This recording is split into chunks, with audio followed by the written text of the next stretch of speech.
People ought to know who we stand for and who we live for. Joshua 24, he assembles all of the tribes of Israel. And he says, look, guys, he said, I've been watching you for a while. I've been watching you for a while. And he said, I just got to say this. If you want to go and serve the gods that your forefathers served before the days of the flood, that's fine. But he says, as for me and my house, you know this. As for me and my house, we're going to serve the Lord. And that wasn't just something he spoke, just rash thoughts that came to his mind. But that was linked to a covenant he made in Joshua chapter 1. When God begins to work and move in his life and he begins to speak vision into the heart and mind of Joshua. And he says, Joshua, I walked with Moses. Joshua, there was a special covenant with me and Moses. He says, I desire to do the same thing in your life. Not just Moses, but now it's your turn. And now I want to walk with you. And he said, Joshua, if you will walk with me, I will walk with you, and there will never be a man that will ever be able to stand in your way. He said, as I was with Moses, so will I be with you. I will not fail you. I will always be there for you. When it seems like you've lost your way, I will be there. It seems like direction you just don't know to go. I will be there. I will lead you.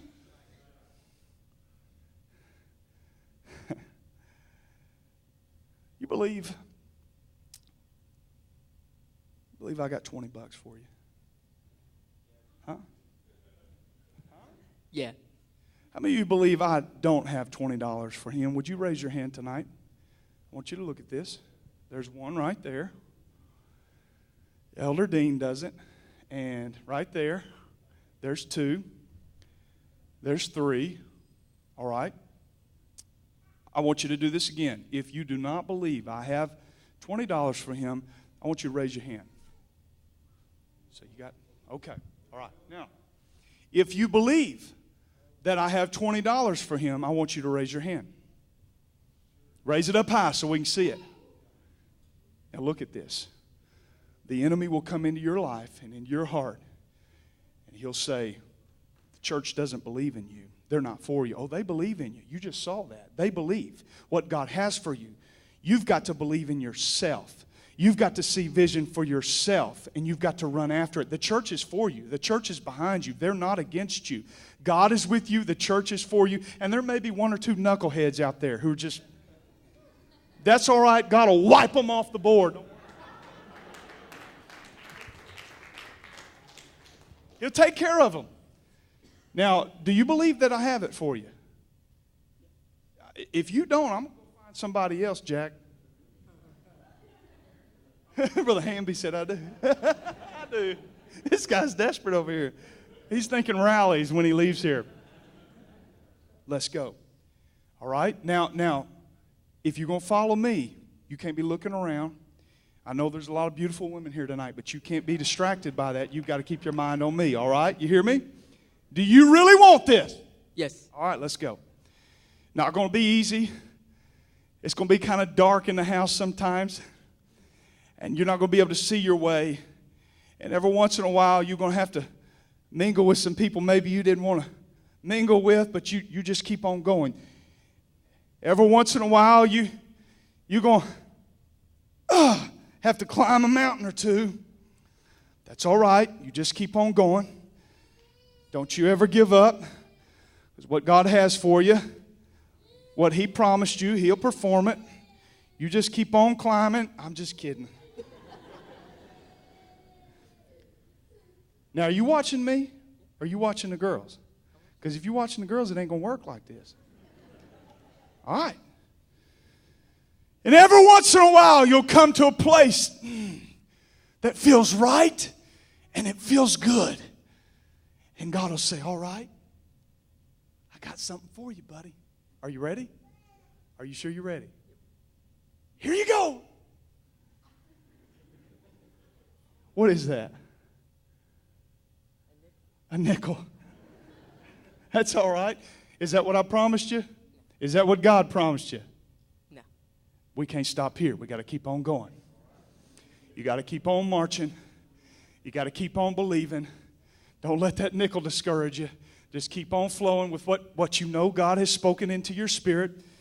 Now there'll come times when you'll feel like sitting down for a little while, and maybe it'd be all right to rest for just a little bit. Man, I ought to preach a sermon from right here. This would be all right, wouldn't it?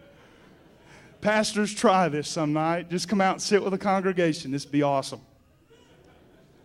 But you can't stay down too long. The devil will knock you down, and that's all right to take a breather, but you got to get back up, and you got to keep on marching, because sooner or later you're going to come to another spot, and you're going to feel it.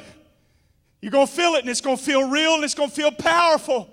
And God will say, all right, buddy, here you go. Is that what I promised you? Huh? No. That's not what I promised you. That's all right. The small things, the little things help you to appreciate what's coming. Don't you despise a day of small things. You just keep on marching. You just keep on believing, because sooner or later what God's promised you is going to come to pass. I got my mind made up. I'm walking down the right path. I'm staying focused. I'm going the direction that I need to go. And then all of a sudden, you'll journey into a place where you're all alone. But what you got to understand is that you're really not alone. He's with you. And nobody else is going to understand where you're at during this time. But God's doing a great work in your life, and you got to keep believing. You never throw in the towel. You keep fighting. You keep believing the vision. Oh, I know it gets dark and nobody else understands, but you keep pushing, because sooner or later you're going to come out on the other side. And when you come out on the other side, everything's going to make sense. And you're going to get to a place in your life where you say, God, it's just a joy living for you. I don't have to know what tomorrow holds. I don't have to understand everything, because I trust you. I believe in you, God. I'm living for you. I'm committed to you.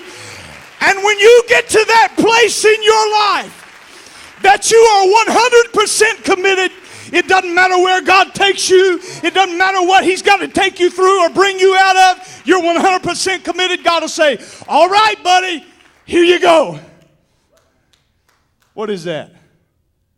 $20 bill. $20 bill, baby. Did you see that, Pop? He said $20 bill.